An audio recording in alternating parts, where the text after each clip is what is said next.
So if you are a loving person and transmit that love to the other person, this is called Reiki, the old science of healing. Just pray.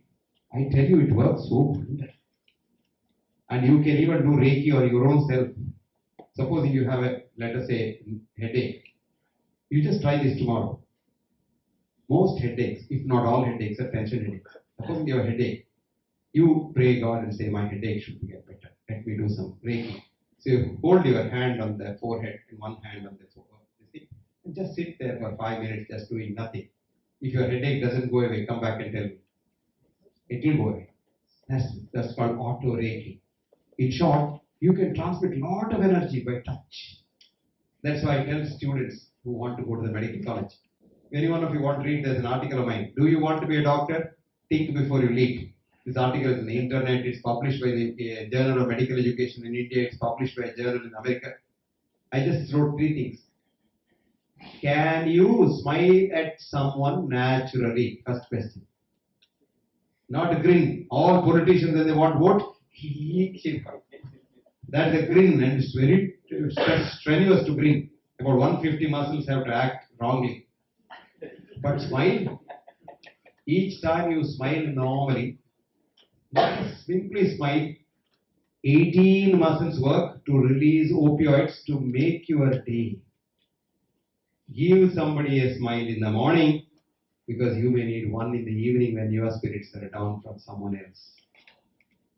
Smile, number 1. Number 2, can you touch someone naturally? Is the second question I ask the students.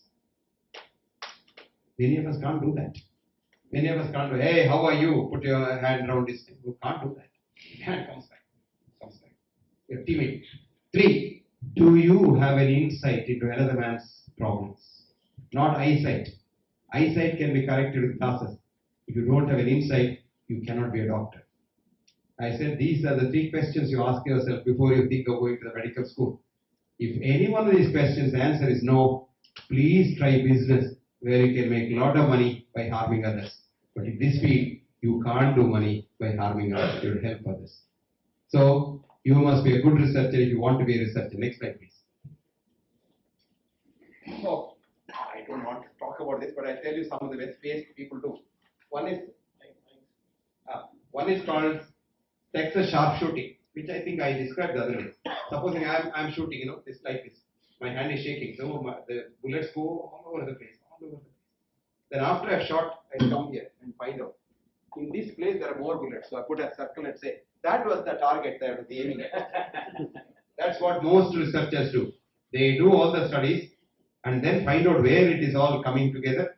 That's it. So I put it as myself. Then mix master technique. This is called meta-analysis. I told you last time.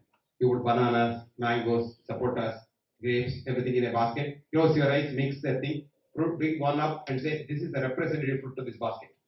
So you take one study done by Peter, one study done by someone else, one study done somewhere else, put them all together and then get something out which is suitable to you, and then say meta-analysis shows noni is the best thing under the sun. That's again another statistic. The data dredging, this is very easy. Sand dredging, you don't get enough data, go on dredging, do something else, do some other calculation, multiply it by 100. Suppose you have done only 100 patients, let us say, you're not getting any data. Add 1 0, make it 1000. After you have not added anything, just 1 0 you have. So your satisfaction is, I have added only 1 0. Then something comes out. Still it is not very significant, add 1 more 0, 10,000. Then something comes out. That's called data dredging. Have you seen in the harbor, they dredge the sand so that the ships can come in very easily. Then the last one is very interesting. Sexing up. You window dress the data. It's like the banks do their, every quarter they say, Indian bank up by 10%. Don't believe that. It's all window dressing only. They take away a lot of things as depreciation asset and things like that. Or what is lost is another asset. NPA, non-performing asset. They're all assets. That means he has given loan which is not coming back. So if you really want to know, that money is gone, but it becomes an asset. So you say 10% up. That's called window dressing. Same thing is done in science also. Confidence interval, I told you, you must have a large enough sample so that you can project it on the sample. Next slide, please.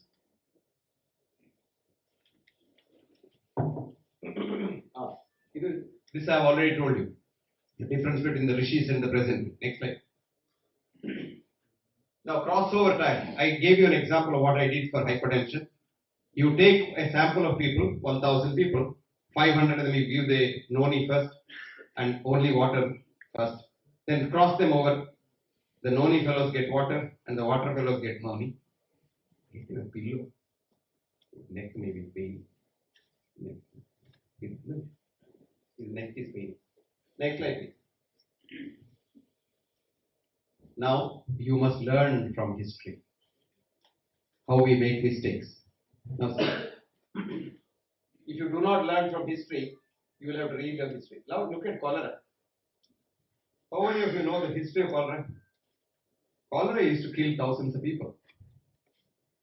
Not thousands. Whole population used to die. In 15th century London, a huge cholera epidemic. Everyone was dying. There was a doctor called John Snow. This fellow trained as a surgeon in London. Couldn't do any surgery because anybody who operated, they died. So he had to leave London. He went to Edinburgh and became an anesthesiologist. Retrained as an anesthesiologist. Whomever he put to sleep, they died. So he left there, came to London back and wanted to be a GP, family doctor. But nobody was taking him. So ultimately he landed up in what is called Soho Square. Soho Street is a prostitute street, where the red light area, where the prostitutes didn't have a doctor, so he became a doctor there. He started his clinic. Now, very interestingly, the London jail used to be in Soho area. When this cholera epidemic occurred, when everybody outside the jail had died, not a single fellow in the jail had died. And Snow was perturbed. So he went to the jail. Why didn't people die? Then he found one difference. See, this is called observational research. See how history changes the world. He found out that the whole of London was drinking water from the Thames River, which is called the Broad Street Pump. One pump was pumping